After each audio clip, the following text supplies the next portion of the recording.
Vandag is ons besig met die 4de stroom wat ons oor praat van wat ons glo in die kerk hoort as die kerk bewus is van daar's 'n geestelike realiteit. En die eerste ding was disippelskap, wat beteken daar is meer nodig as net goeie Christelike beginsels en morele waardes, meer as dit. Berading is die tweede ene wat sê jy luister nie net na 'n ander kindjie van Jesus se slim planne vir jou probleme nie, jy vra van God self. Die derde ding was genesing, wat gewoonlik voortvloei uit God se planne en sy wysheid en sy waarheid in jou hart aanvaar. Genesing is nie net fisies nie, kan ook dit wees, maar dit is geestelik en dit is nie net sommer net gesondheid, dit is restaurasie van die totale menswees. En dan vandag die 4de stroom gaan ons kyk na geestelike oorlogvoering. En dit is bloot ons geveg teen die koninkryk van Satan, wat daarop uit is om ons, wat die beelddraers van Christus is, te verwoes. Daar is nou nie 'n ander plan vir hom nie. Hoekom is ons onder aanval? Ek dink daar's baie antwoorde, maar oorkoepelend, jy hoef nie eers spesiaal te wees om uit te staan om gehammer te word nie. As jy 'n kind van God is, en jy's in sy beeld, na sy beeld geskape, jy reflekteer sy glorie, dis genoeg rede. So as jy asemhaal vanoggend, dan is die nuus, hy gaan vir jou bytel. Want Satan haat jou, hy wil jou vernietig. So eenvoudig soos dit. Gewoonlik is die aanval ons binnekant. En ek dink is omdat Satan weet wat die potensiaal in ons almal is. God het ons geskape en hier is nie 'n humanistiese het groot potensiaal nie. Hier is die Here het iets incredibles in jou gesit wat net jy het. En is spesiaal en dit is die goed wat gewoonlik aangeval word. Kyk gou vir my 'n bietjie in julle Bybels, Jesaja 45. Ja. Jesaja 45.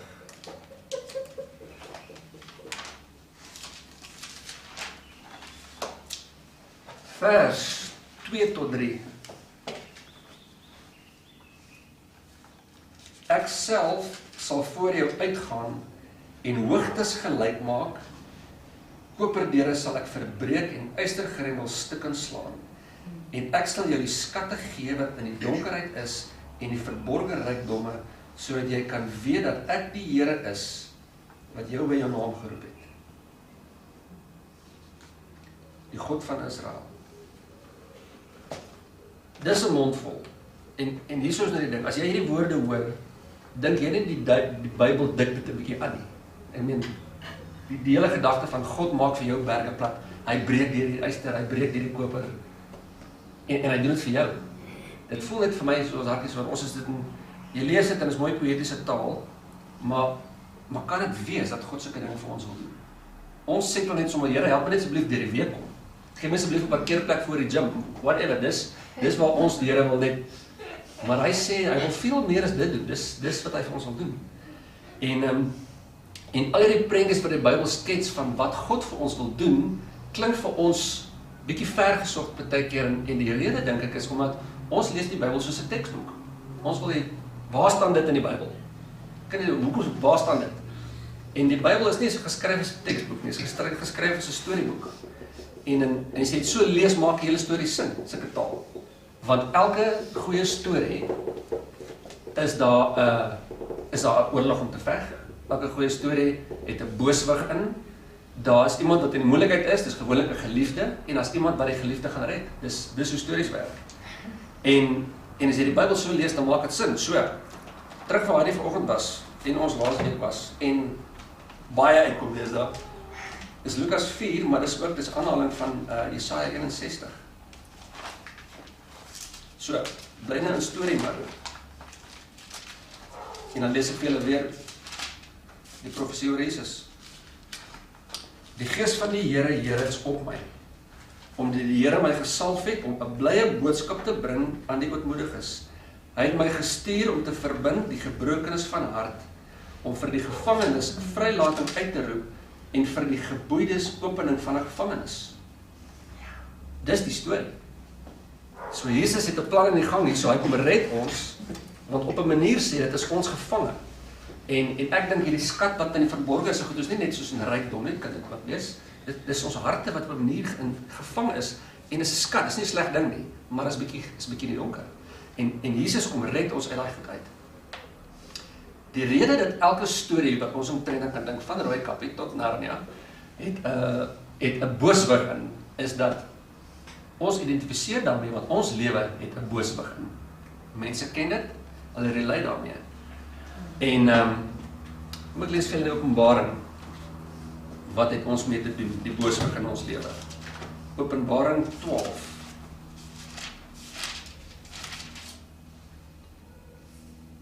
Vers 9 sê, en die groot draak is neergewerp, die ou slang wat genoem word duiwel en Satan, wat die hele wêreld verlei. Hy is neergewerp op die aarde en sy engele is saam met hom neergewerp. So hier is die storie van Satan wat daarbo uitgesmyt is, hy en al sy trawante. En waar is hulle nou? Op die aarde. So dis die storie wat gebeur het. So hierso sit ons aan die ander kant, saam met ons vermoedelik duisende of miljoene wat ook al gevalle engele en demone en al die Satan se trawante. En hoe voel Satan oor die saakie, dat hy nou hier onderrond is?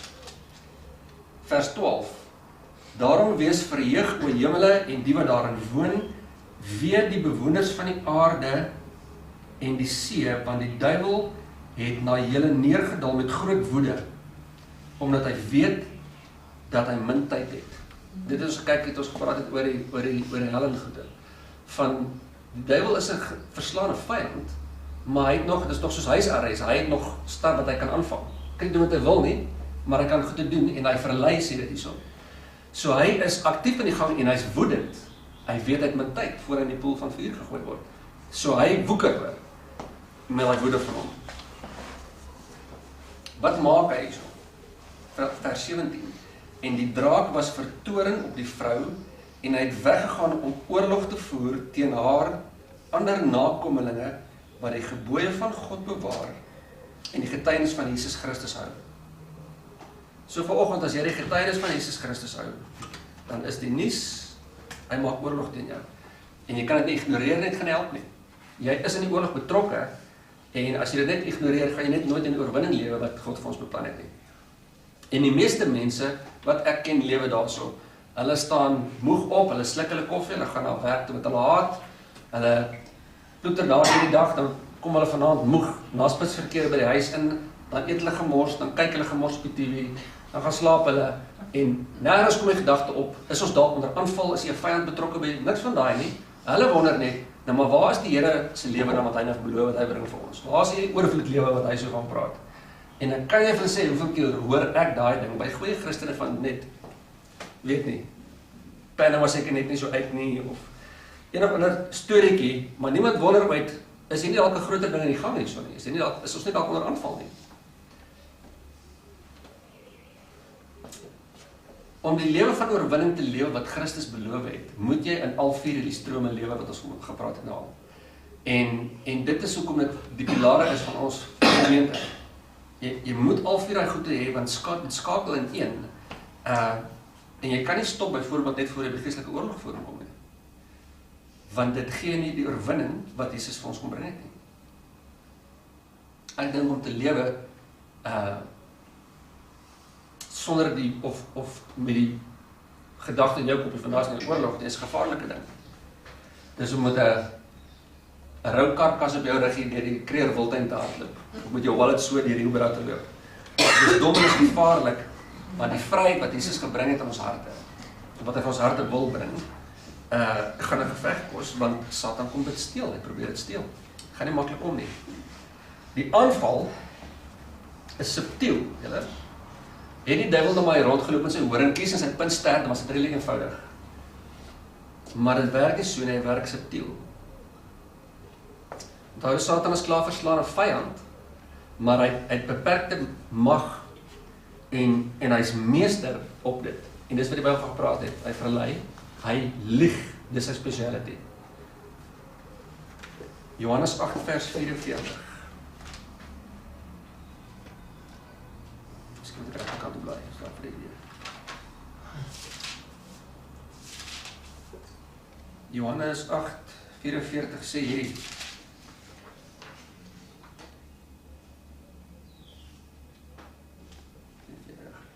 Julle het die die duiwel as vader en die begeertes van julle vader wil julle doen.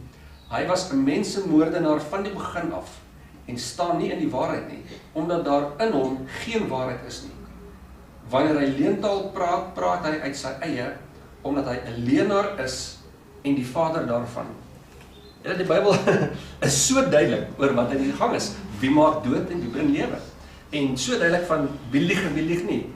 Dan sê die duiwel is die vader van leuns. Hy begin daarmee in die tuin van Eden en hy het nou al millennia se ondervinding oor hoe om hierdie ding goed te doen. En wat hy probeer doen is, hy probeer vir jou 'n leuen voorhou, maar dit help nie op sy eie nie.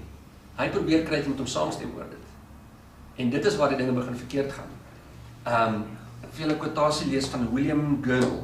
Hy sê, "The devil has more temptations than an actor has costumes for the stage.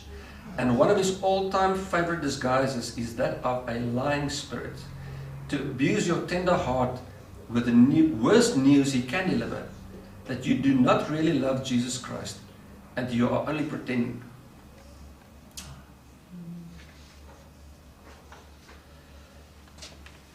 En dis die mense wat ons elke week in hierdie plek sien, julle, is mense wat die leuen geglo het wat die Satan hulle vertel het op een of ander level.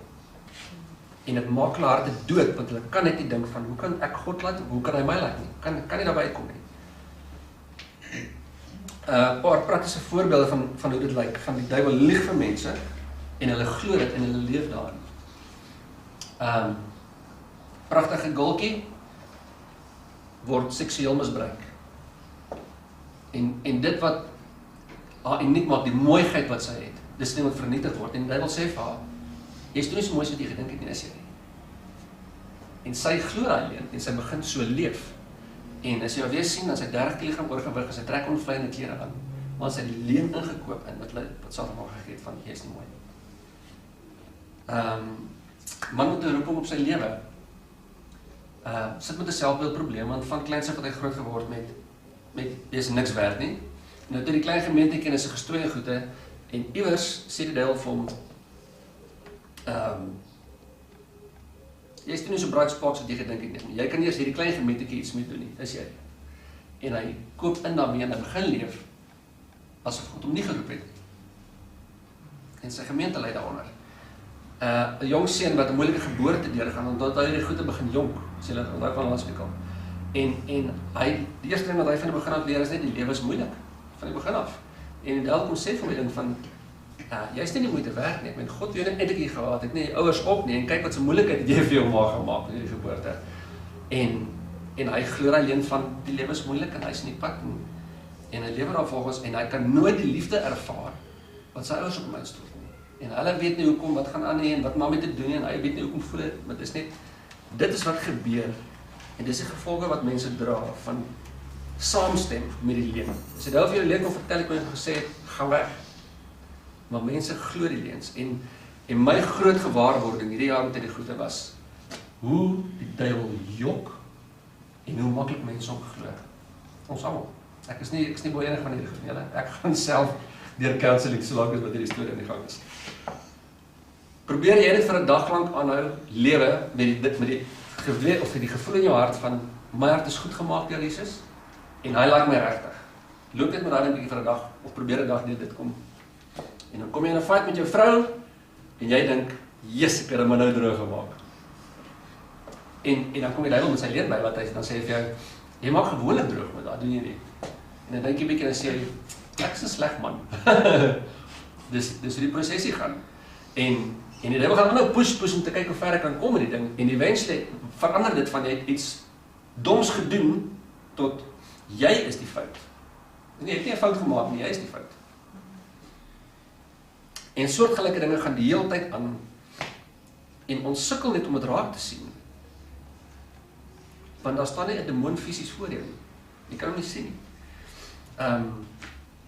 So omdat ons nie kan sien nie, is ons nie bewus van die ding nie, en ons sluk net al die leuns wat hy vir ons gee. En ons lewe met die gevangenskap wat daarmee saamkom. Elke beweging wat jy maak in die rigting van God, in die rigting van vryheid, van genesing, gaan teëgestaan word, julle. Satan wil alles van jou wegvat. Hy wil jou huwelik hê, hy wil jou vriendskappe vat, hy wil jou skoonheid vat, jou talente vat, hy wil jou rus vat. Mense jaag hulle koppe af, dis nie per toeval nie. Satan wil ons rus steel. Dis deel van God se belofte vir ons gewees as jy gaan hom alles aangaan. Die aanval op ons harte kom ook nie net van Satan en die buite af nie, dit kom deur mense. Dit kom selfs deur goeie Christene. En ek sê dit nie soos dit neerhalende Christene van Bad Boys nie, daar's 'n paar famous Christene wat mooi deur Satan gebruik is, hoor. Probeer ek en jy ook al 'n paar keer. 1 Kronieke 21. 1 Kronieke 21. Ons goeie vriend Dawid. Toe het die Satan teen Israel opgetree en Dawid aangehits om Israel te tel. Die Here het gesê moet Israel tel nie my volk tel nie. Die duiwel wil Israel aanval. Hy sê vir Dawid kom dat ons gaan tel nie. Matteus 16. Een van my ander favorite karakters in die Bybel. Bekend vir foot and mouth disease. Petrus 6, Matteus 16, vers 21, Petrus se storie.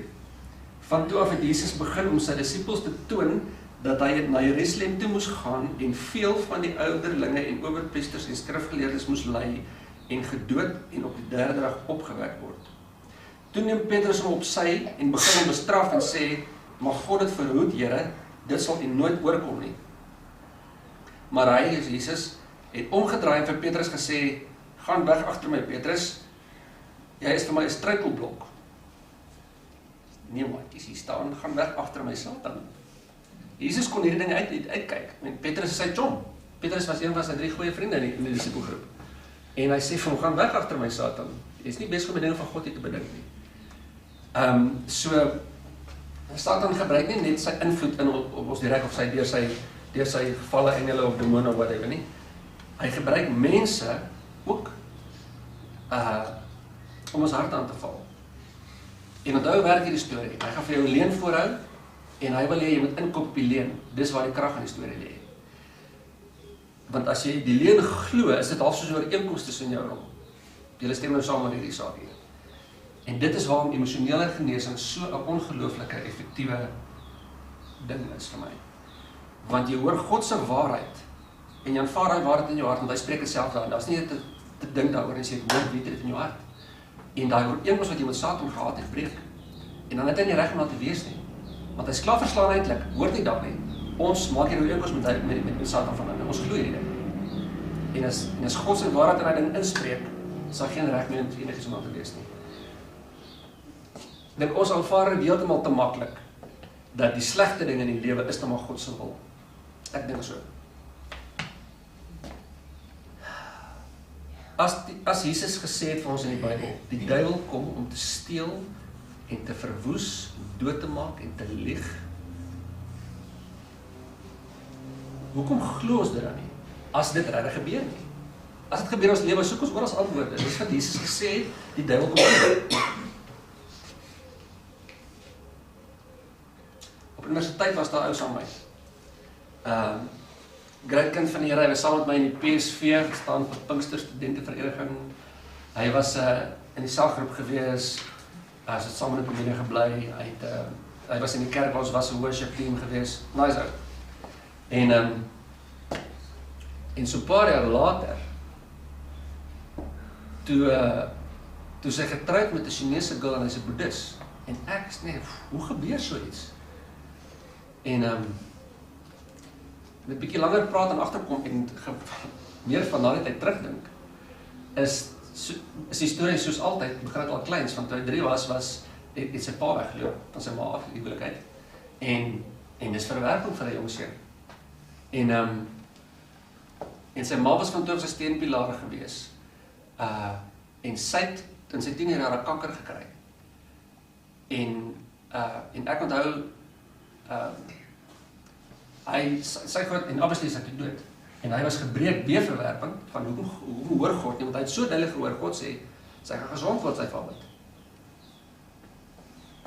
En dis weefverwerping van hom toe. En later wat gebeur het is, hy is toe eerste maal 'n girl op universiteit wat hy baie like, en sy is ook in die kerk, sy is ook in die sanggroepie saam met ons en alles, en sy word toe pregnant by 'n chommy van hom wat ook in die sanggroep is.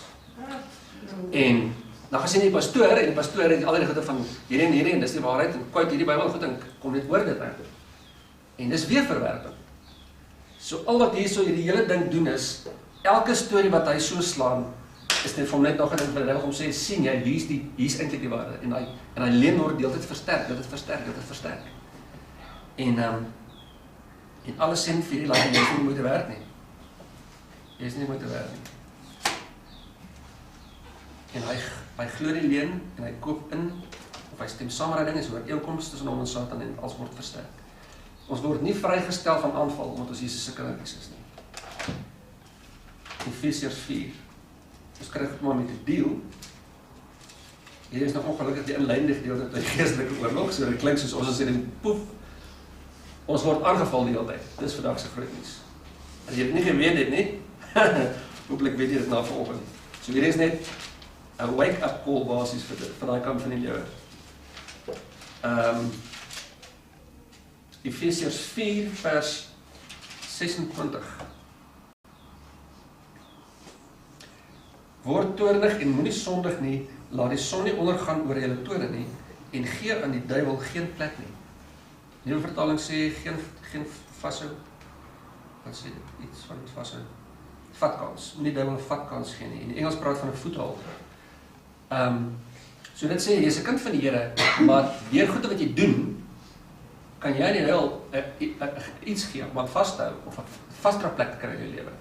So die feit dat ons kindertjies van Jesus is, beteken nie, jy word nog steeds aangeval. Okay? So deel van daarvan is lewe in wysheid, en as jy droog maak, moet ons net dit reg maak weer. So hier is nie van niks van daai nie. Jy is nie kwaad van jy is nie deel van jou straf nie, vir jou sonde nie. Dit is gevolge van 'n ooreenkoms met die duiwel aangaan, en hy gaan vir jou looi. Dis 'n vriend wat sê die duiwel is 'n legalist. As hy 'n manier of 'n rede kan kry om rondom dan gaan hy.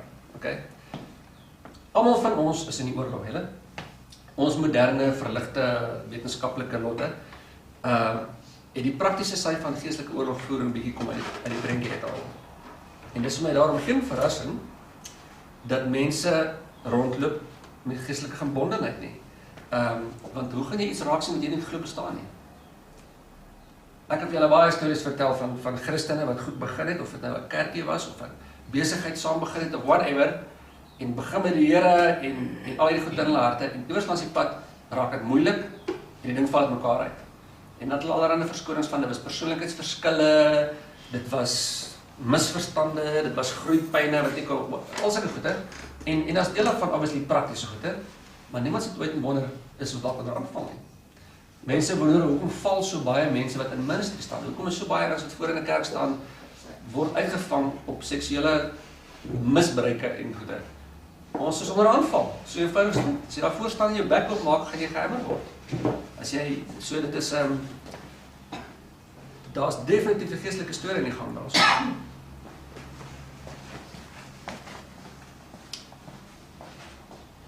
Ek dink dis deel van die subtiele aanval, is die leuen van die duiwel van, daar is nie 'n oorlog nie.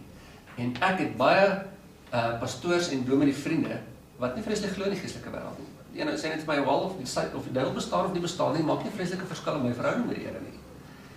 En gaan nie met hom stryd daaroor nie. Ek sien met in sy lewe, dis nie die waarheid nie. Ek wil 'n bietjie met hulle praat oor die ding wat bekend staan as 'n godsdienstige gees.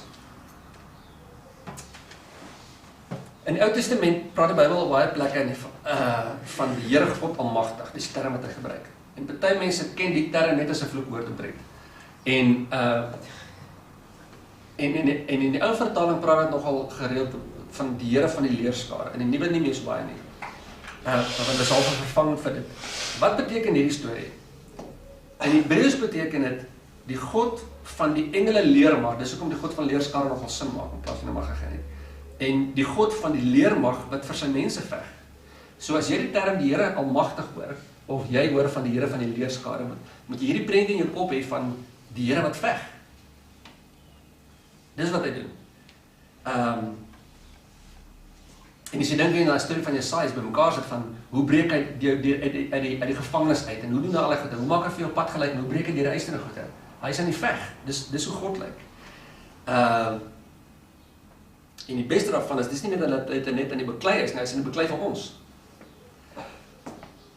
So almagtig beteken nie net God het baie mag en krag en is in beheer nie. Dit beteken dit ook, maar dis nie die hele storie nie. Dit beteken hy het 'n swaard en 'n skild in sy hand en hy is besig om die bose te roer. En hy breek deur die yster en brons en hy maak vir ons berge gelyk.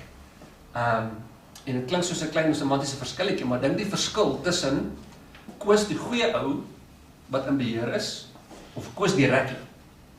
So 'n half verkrysing tussen MacGyver en Chuck Norris is. Maar hulle weet nie wat rekkies is. Hulle weet wat rekkies is.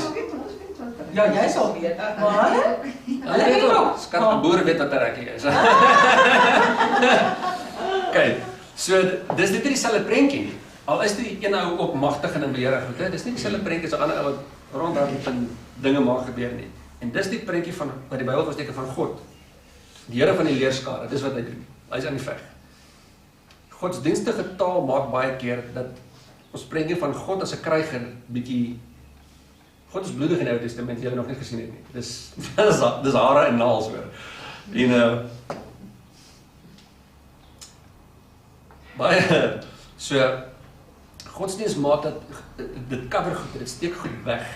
Dit steek weg die skat van die nuwe verbond wat baie mense nog nie kan raak sien nie. Dit sit mense, hou mense nog onder die indruk van jou hart is eintlik sleg. Dit is selfs deel van mense se geloofbelydenis van hoe sleg hulle hartjies nou eintlik is en dank die Here dat hy hulle dan liefhet ten spyte daarvan. Toe Jesus op aarde was, met wie het hy die meeste vasgesit? Met die godsdienstige mense. Hy het die mense wat hy in ooglopende sonde gevang het, gehelp om by die probleem uit te kom. En dat het hulle gesê, great, jy is nou reg, gaan maar moenie sondig doen. Hy het gestoei met die godsdienstige mense van die tyd. Want godsdienst was nog altyd die moeilikste vyand van ware geloof en oorvloed lewe, want dis nie so in jou face nie. Dis baie makliker om 'n ateïs raak te sien as 'n ouderling met 'n godsdienstige gees. So die Fariseërs en al die godsdienstiges so deur die eeue maar was mondstukke vir Satan. En Satan kon nie die kerk stop nie. So ek dink hy het al vroeg begin Jesus probeer doodmaak na toe hy 'n babatjie was met sy geboorte, nie gewerk nie. Toe probeer hy hom verlei in die woestyn as 'n jong man, nie gewerk nie. Toe probeer hy sy boodskap bietjie French maak en die kerkinstansie aanvaar nie Jesus nie.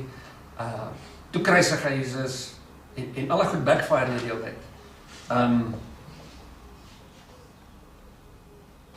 En Satan probeer toe later die jong kerk bietjie intimideer met geweldige vervolging en goede. Niks van my pen uit nie. Toe maak hy 'n baie slimmer plan. If you can't win them, join them. en Galasiërs 1:8. Hy het nie Christen geword nie, by the way. Jy moet bekommer daaroor nie.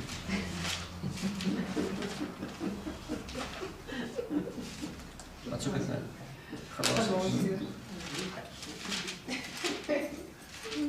Galasiërs 1:8. Maar al sou daar, maar al sou ons of 'n engel in die hemel julle evangelie verkondig in stryd met die wat ons verkondig het, laat hom 'n vervloeking wees. So hier is die storie van die Bybel praat van die duiwel as hy doen homself voor as 'n engel van die lig. So dis wat hy kom hier so aan, hy gee ons 'n ander evangelietjie. En dis waar ek dink goed soos die nuwe verbond weggesteek word en die vryheid wat Jesus gebring weggesteek word en die autoriteit wat Jesus gebring word weggesteek. En hy hou mense in gevangenskap met hulle eie sisteempie van godsdienst. Godsdienstige gees het van disipelskap 'n klomp reëls kom maak. En dit maak jou siel dood. Die Bybel sê, ons het lang terug gepraat het van die wet maak jou dood. Dis nie daarmee lewe te bring nie. Dis daarmee by Christus te kry. Die godsdienstige gees het 'n stigma en berading gehang van dis 'n professie vir siek mense. En niemand wil daarmee te doen nie, so almal by met hulle gebrekte hartjies sit. Godsdienstige gees van genesing iets weirds en mysterieus gemaak. Mense is bang daarvoor.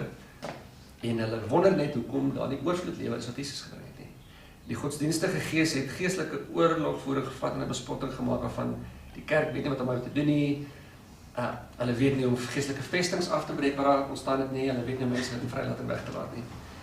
En die godsdienstige gees maak dit omtrent aan mense onmoontlik om 'n vryheid te lewe, want hulle verkondig hierdie leuen wat die mense glo van daar's nie oorlog nie. Hoeveel mense ken jy wat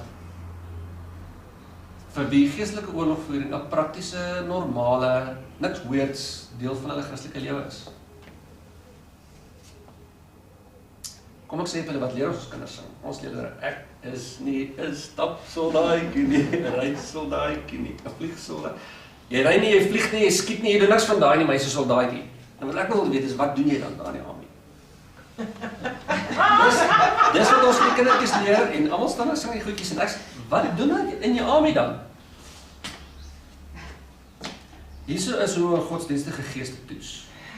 Alles wat nie vryheid en lewe bring nie, is nie Christelik, is nie Christendom nie. Alles wat nie die beeld van God in ons herstel nie en vryheid in ons harte toe bring nie, is nie Christelik nie. Dis wat Christus kom doen, dis wat hy gesê het, dis wat hy doen. Wat van Jesus se bediening? Hy was die seun van God hier op aarde. Was hy betrokke by geestelike oorlogvoering? Ek dink die obvious antwoord is net dink aan al die praktiese goed wat hy gedoen het. Siektes, demonie gedryf, alle goed die hele tyd. Dis nie half die maklike manier om dit raak te sien seker. Vertel in Handelinge 10 lees hoe beskryf Petrus Jesus se bediening. Handelinge 10 vers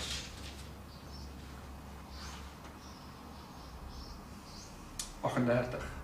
Met betrekking tot Jesus van Nasaret, hoe God hom gesalf het met die Heilige Gees en met krag. Hy het die land deurgegaan, goed gedoen en almal genees wat onder die mag van die duiwel was, omdat God met hom was. Dis hoe Jesus dit gedoen het. Wat was die doel met Jesus se verskyning? Almal van ons ken Johannes 3 vers 16 gedeelte van die kom Jesus gekom het. Maar hierdie gaan julle like dink ek. 1 Johannes 3 vers 8. Hy wat die sonde doen is uit die duiwel, want die duiwel sondig van die begin af. Vir hierdie doel het die seun van God verskyn. Okay, dis hoekom Jesus gekom het. Om die werke van die duiwel te verbreek. Dit is die prentjie agter die prentjie, julle, dis hoekom Jesus gekom het. Hy het gedoen en hy het gedoen en al die mooi prentjies van Jesus en die lammetjie en al die goed is die waarheid. Maar dis nie die hele prentjie nie. Die ander groter prentjie en hy sê jouself verguns om doen hierdie Kersfees.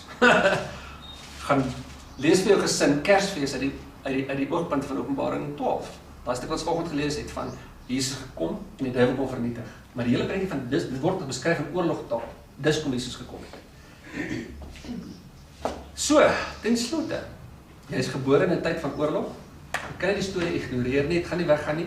En ek onthou baie goed in my eie kop hoe kwaad ek was. Net nie vir iemand nie. Dit was nie vir die Here kwaad, ek was net kwaad. Ek wil nie fight nie. Ek is nie lus nie. Ek is nie 'n aggressiewe seun nie, ek is bietjie van 'n seentjie, so elke nou dan dink ek moet tog aan iets doen wat mense kan slaan ons kop. Maar ek is nie gewelddadig gesê nie, ek wil nie groot dinge doen nie. Ek is nie van daai nie, maar iewers moet ek wake up van jou gesin gaan word verniel en dis Harry se vrylating, is my vrylating, is my kind se vrylating. Ek kan dit of ignoreer en ons dra die gevolge of ons net 'n bietjie wake up en dis so ek onthou gelukkig baie duidelik in my hartjie daai ding van ek wil nie beklei nie. Maar dis nie so bad nie, julle. Kom ek sê vir jou. Die vryheid is baie beter as die beklei. En die lekker ding van obviously van hierdie ding is ons beklei nie om te wen nie. Oorlog is klaar gewen. Ons beklei vanuit die oorwinning uit. Ons enforce dit net. Want die duiwel lieg. Hy kan niks doen nie. Hy lieg en ons glo dit net. In geval. So. My vraag vanoggend is hierdie ding net. Sal jy asseblief aanmeld as 'n soldaat? Goed gaan nie weggaan nie. Maak 'n plan. Leer as jy nog nie weet nie, kom na ons toe. Maar leer in 'n geval, dan kom jy na ons toe. Ek glo deel van die Here se roeping vir die gemeente is daai ding van vryheid wat vir sy kindertjies kort. Want die kerk is 'n vrot van die stikkende Christene. En hulle wil nie weet van beklei nie, hulle wil nie weet van binnekant bietjie kyk nie. God probeer nie straf nie, ons kry dit so baie, as mense praat van, kom asseblief, want dit is oorsaak, en dit, maar ek is klaar vergewe, niks daarmee te wy nie. Niks daarmee te wy nie. In elk geval, so. Kom ons sluit ons oor. Here, dankie vir die woord en die beautiful prentjies wat u vir ons geteken het, van wat u kom doen het. En dat u 'n kryger is, wat ons kom uitbreek uit gevangenskap, en ons vryheid vir ons gee.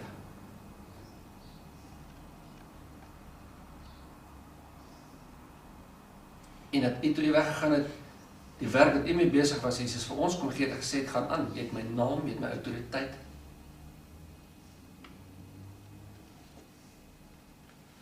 En ek wil bid, Here, dat u van my en my gesin af, en deur almal in die gemeente, nie net ons sal gesond maak, nie, want u is besig daarmee.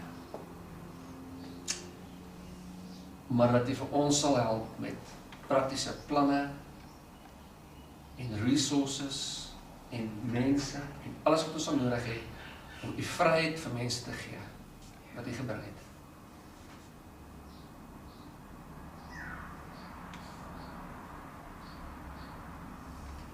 Dankie Here, dat ons nie in ons eie krag hierdie lewe hoef te lewe nie. Ek weet nie wat mense doen, en wat hulle vir hulle self sê, in 'n moeilike lewe, as u nie daar is nie. Maar dankie dat u in ons lewe is, en dat dit genade is, wat verniet is, dat ons nie hoef te verdien nie. Ons waardeer u groot liefde vir ons. En ons sal vanoggend net kom aanmeld, Here, soldate. Ek dink nie as nodig is, maar aggressiewe soldate wees nie. Ons stap voor en blaas trompette en u laat die mure val. Dis nie 'n sleg deel nie. Dankie, Here, dat ons nie in ons eie krag hier hoef te doen nie. Maar ons sal kom aanmeld en bereid wees, dat u ons sal transformeer in die binnekant om u vryheid te beleef. En dat u ons sal help om ander mense te help. Om die volheid te kom ervaar van wat u gebring het. Ek dank u weer vir elke persoon wat u so is, Here. Ons sal vanoggend kom bid vir elke persoon wat u hoort. Hierdie gemeente in hierdie omgewing kom sit vir 'n rede. En vanoggend wil ek in die naam van Jesus kom in opstand teen elke bose mag, wat u woord sê, wat mense se verstande verblind. En teen elke gees wat vir mense hier lieg, wat ook navraag doen het, en gesê het hulle kom, oor waar jy kan verkeerd gaan, hoe hulle kan expose word, al die goede, wat ek weet het leens.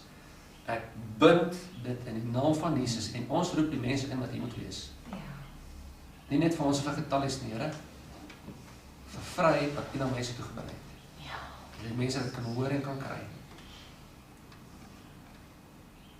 En dat ons nog mense het, wie ons kan gemeenskap hê, en lekker koffie drink, en kuier dat die bisies bewe. En sommer net die liggaam geniet. Ek kom seën vanoggend by elkeen in die naam van Jesus Christus, met die oorvloed lewe, wat u vir ons gebring het. Ek seën hulle daarmee. En dankie Here, dat die naam van Jesus nie 'n magic wand is nie, maar dat dit die krag van God Almagtig is. Wat deur enige iets breek, wat yster breek en berge gelyk maak vir die mense. Ek sien hulle daarmee in die naam van Jesus. En ek bid spesifiek in hierdie tyd, Here, wat ons in lewe vir u deurberaak finansiëel. Ons is nie afhanklik van die ekonomie vir ons inkomste nie. Ons kyk nie na mense in die ekonomie nie, Here, ons kyk na u as ons bron, en ons kyk na u as ons voorsiening, en ek seën hulle met finansiëel genoeg. Soos wat u woord sê, genoeg om uit oorvloed te kan gee vir elke goeie werk. Dit is wat ons wil vat as die standaard vir die mense in ons gemeente. Meer as genoeg. Ek sien hulle daarmee in Jesus se naam, en ek bid vir hulle beskerming, totdat ons mekaar sien volgende keer. In Jesus se naam. Amen.